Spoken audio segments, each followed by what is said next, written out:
to Carol Schimmerling for 135 River Street. And there also is a letter at the very beginning of your packet related to 178. So those are the two things we're basically going to be working from. Are we good? Okay. Call this meeting to order. Thank you for being here. You can call the roll. Chair Mertzik. Here. Commissioner Livermore. Here. Commissioner Levinson. Commissioner Jolie. Commissioner Hartley.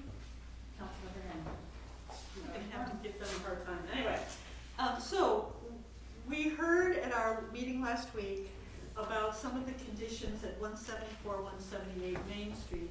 I think we'll have a reiteration of what you have on those properties and what you have already posted that they're unsafe. It will be our job to determine whether they meet the criteria. So it's basically building without a permit in such a way that the egress is almost impossible.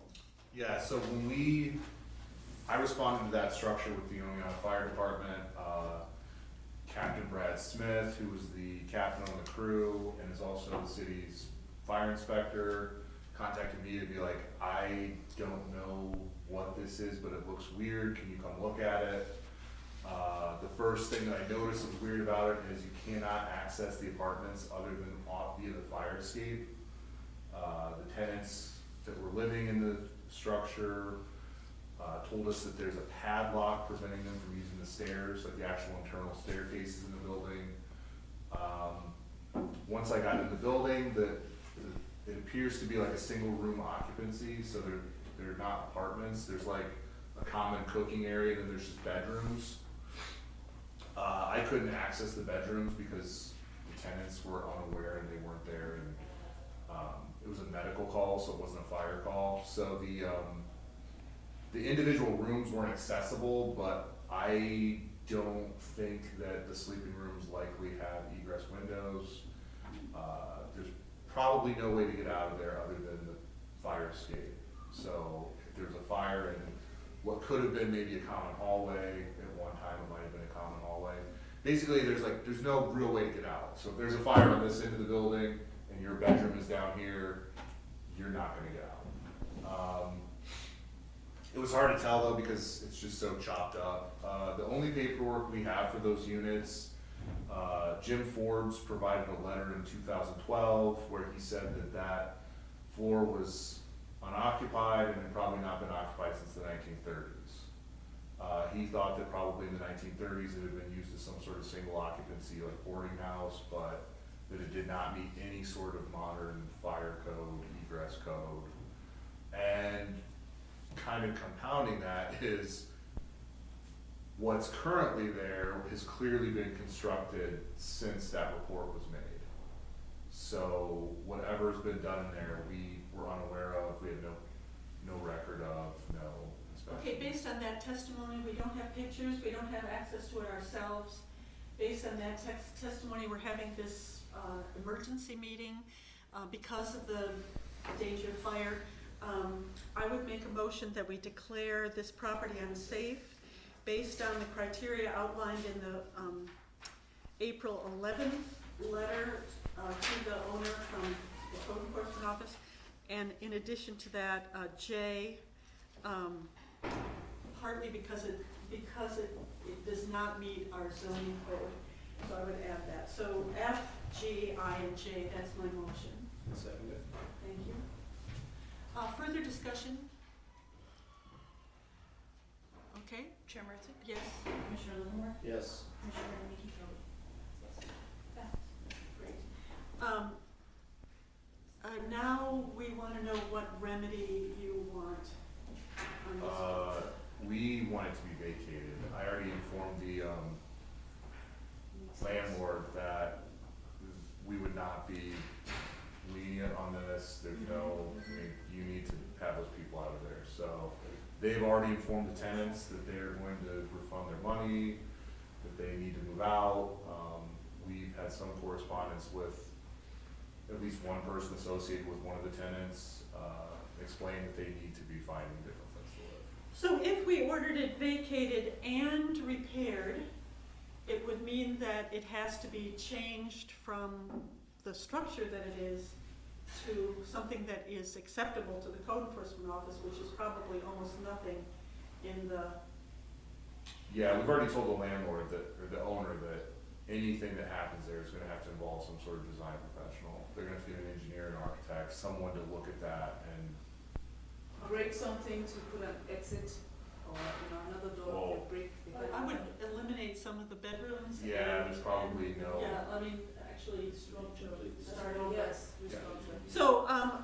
So would someone entertain a motion to order this, vacated and repaired, vacated within 30 days? I mean, that's even, 30 is too much for, that's too much.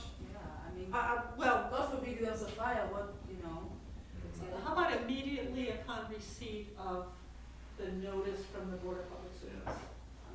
immediately it would be hardship on them, so maybe a little less, a little in between. It would be hardship on them if they're students and they're in classes, they have to start. I don't think they're students. There, yeah, could be students. Okay. I would Okay. say probably All right, so, Student, so- okay, What kind of repair criteria are you using? student of and art, repaired school of hard knocks. with the School of hard knocks. contribution of an engineer to any future design. Verification from the code unit, but you think they should verify Yes. that it's. Of course, and consultation with the code enforcement office, thank you. Okay, that is ours. I'll second that. Any further discussion? Chair Marzi? Yes. Commissioner Livermore? Yes. Commissioner Isabella? Yes. Okay, great. So now we have another problem which has cropped up since and you have photographs of a property at 135 Chestnut Street. No. 135 River. Oh, I'm sorry, 135 River Street. The other Green one, Chestnut Street. 135 River Street was before us in 2020 for conditions that would cause it to be determined to be blighted. We heard from the property owner at that time, and action had been taken to make it not meet the criteria of being blighted. However, now the property owner has basically abandoned the property, and has squatters living there, about 4 people as far as we can determine. It is unsecured, it is, well, you can see the conditions inside the A lot of building. stuff. It's very, very broken, it's very trashy outside, it is, again, there's no locked doors, the people are there. So I would like us to do 2 things today. One is consider whether, because of the condition of this property, we declare it's unsafe, and then we declare it blighted.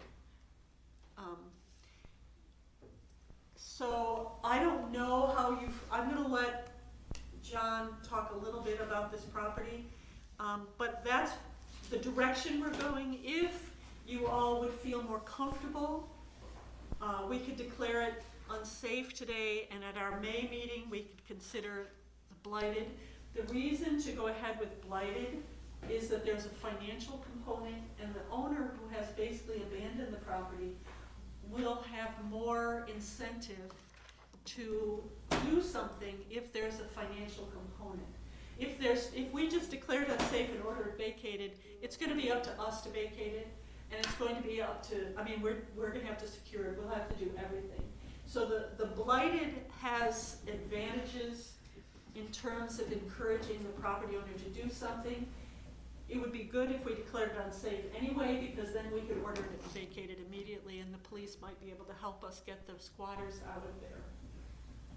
So, go ahead, John. So the next door neighbors were complaining about the property. They live behind the church. There's a part of the church that's residential, and they live there, and they were taking video of people coming in and out of the building. same people we've had removed from other buildings in the city, they sort of jump around. And, this has been on our radar for a couple of The years. police were Well, called. for 2020. And they called the police. We have footage of them carrying things in and out, going in and out of the building. Of course, they smashed the back door. There's glass everywhere. The front door is unsecure. I think the real concern there is that I'm kind of surprised nobody, there could be a fire there. If firefighters had to try to put that out for some reason, I hope they wouldn't go in the building. You can't even make it in and out of it very well. Yes, you've seen the pictures, it's impossible for egresses. And it just, the amount of stuff on the back porch itself, I mean, They had to climb over to get in. yeah, I mean, at this point, we're looking to probably get rid of all this stuff. I don't think we should even waste any time on this with the pictures. I think res ipsa loquitur, it speaks for itself. That's just, with seeing this, I think I would make the motion definitely, but it's. And here is the other complication, I think, terrible. is that the property owner, if you look at the letter that has been sent out, the property owner's home address is this address. Uh-oh. And we have not been able to contact her because we don't know where she's currently living. This is the address that she has listed with the county, with us. This is her home address. As far as we know, this is where she gets her mail. So there's that added complication that the property owner is probably not going to take a lot of action in this regard. We do have an email address for her. We have an email address for her daughter. They didn't respond. Joe reminded me, I think I may know where she lives. Okay, Oh. good. It's clearly not at the county's records. I still have to mail it to the address on file. Let You her could know. send it to the other address just in case. Yeah, I mean, Could authorize you in to this send it case, to I may them. just walk over there and hand it to her and say, here's this For the information. records, can you just CC the new address? No, she hasn't registered that with us. Okay, We only know that because we've come across her. Yeah. okay, okay. But she's never registered that address. Well, I mean, I don't know if she even considers that her. Yeah, I don't know. Because she doesn't officially have rental property in town right now, does she? Not that she's renting out. The other thing I want to mention is the unsafe declaration is an automatic 50 points towards the blighted, and it's a point system. So that automatically gets you to 50 right there. It's one of the, it's an unpleasant process, but in this case, this is another one of those emergency situations where this is very, very bad. And, It is. and it seems like that the two-step process is the way to achieve the attention of the property owner, who has told the police that she doesn't care about what's happening at this property. So if we go with, the unsafe and then the blighted, which she gets the fine. This question is though whether that will even make a difference, knowing who we're talking Well, about. the blighted, has that $2,500 fee, Yeah.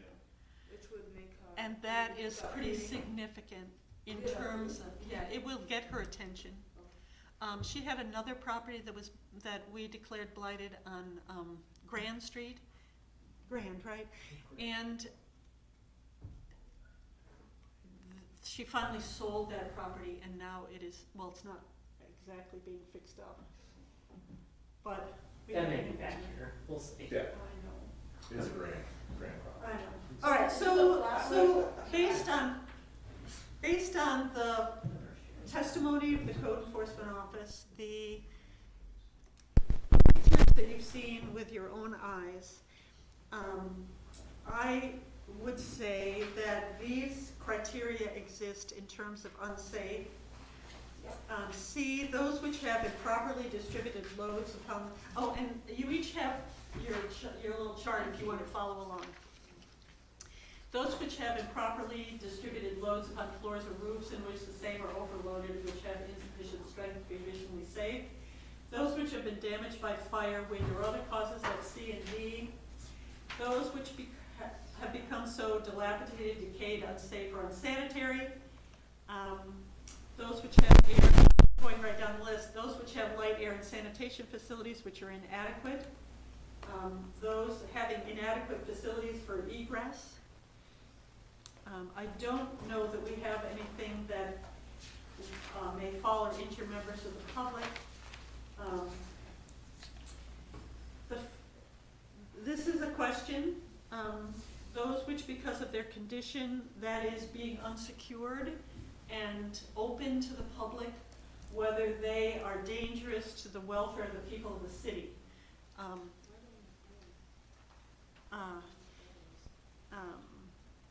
So that would make it C, D, E, F, G.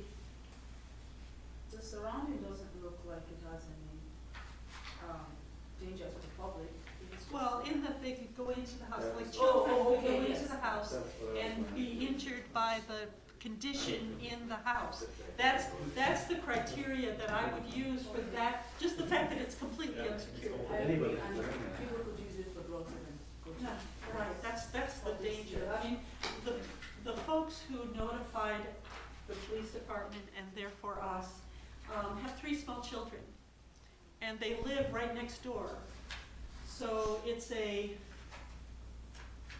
for them, it was a danger. They immediately said, well, on top of that, the people who were squatting there were doing damage to the property, the people's property, Oh, so. my. So anyway, I make a motion that we declare this unsafe based on C, D, E, F, G, and I. I'll say. Thank you. Further discussion? Chair Marcy? Yes. Commissioner Livermore? Yes. Commissioner Nakatomi? Yes. Okay, so what do you want us to do? Secure the Secure. property? You probably should clean it. Order it vacated, secured, repaired. Exterior clean. Certainly, the exterior cleaned up immediately. So, immediate cleanup of the exterior of the property. Number 2, securing the doors so no one can get in. 3, the property owner would be vacated, of course, yes, vacated and repaired. Very good. Okay. What's your timeline for securing vacating? You said Secure repair. as soon as On receipt. as soon as notice is received by the property. Vacated immediately. Repaired 90 days. I mean, did anybody have a suggestion as to a timetable for repair? Repairs would just be taking the stuff out of, more than that, the ceiling, the roof, I think. I would say 90 days. Well, I mean, cleaning it out so that so egress is possible. Repairing the porch so that no one will fall through. I mean, once it's secured by us, it's not as dangerous to the neighborhood and cleaned up. I mean, I wanna authorize the code enforcement office to send in a contractor to clean up the outside. And then we charge that to her, right? 90 is okay? Yeah, 90 is 90, okay, 90 is okay. So that's my motion.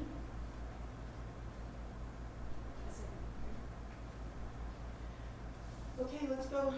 Chair Marcy? Yes. Commissioner Livermore? Yes. Commissioner Nakatomi? Yes. Okay, so, do we want to immediately blight it?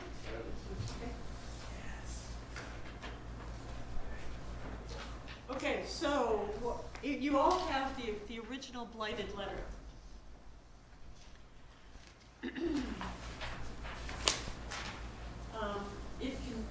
We now have unsafe, you know what, I have a checklist here.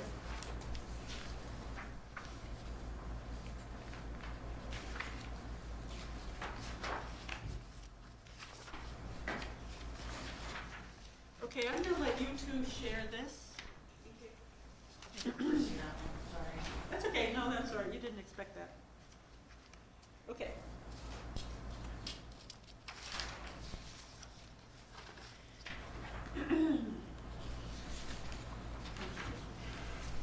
Um,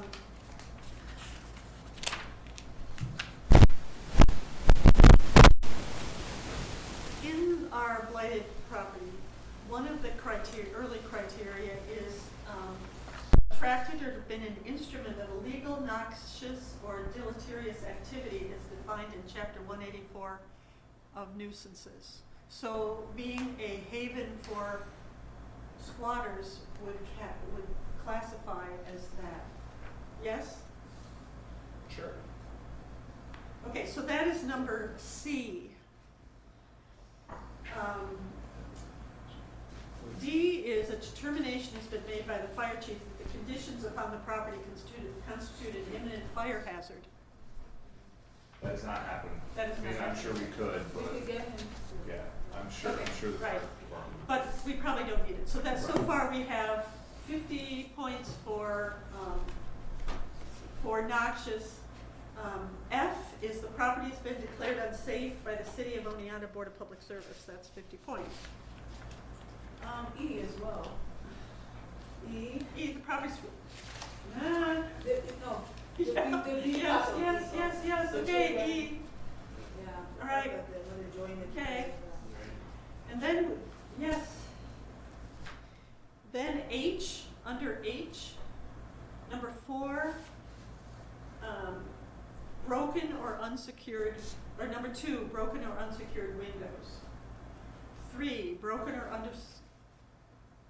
secured doors. So far, we're up to 170. Excessive retail sport. Yeah, you said 4 as well. Yes.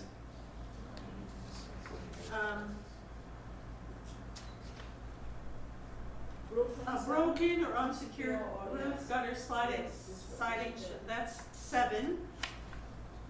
4 is excessive litter or debris, that's also 10. So we're 180, 190, 200. I think we're okay with all that.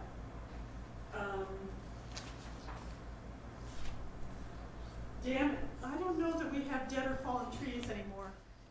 I can't confirm that. Peeling and deteriorated paint is number 17.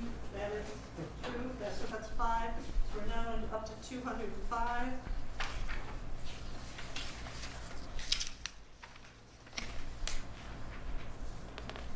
I'm not sure about 20. We Pardon me? can't, I mean 20, but there's no way 20 would be there. Right. Rodents and Okay. definitely sure that with all of that, there's no way, rodents would definitely want that kind of place to be. And this one has 22 presents within or an outdoor area of the improper storage of, I don't know from the pictures whether we have improper storage of appliances. They're just inside the building. Yeah, they're inside. Not outside. I don't think we have that. So I think that's pretty much it. Okay, so, 210, and then if you go with Vernon, you're at 240. okay. So we'll do Vernon, because I'm sure they are. You're at 240. Okay. Having reviewed the conditions of the property, the testimony of the code enforcement office, the previous blighted review, and the police department report, plus the reports of the neighbors, I make a motion that we declare this property blighted with 240 points. And we immediately notify the property owner that they have 30 days to prepare a restoration agreement. Yes, that's it. Okay, thank you. Good.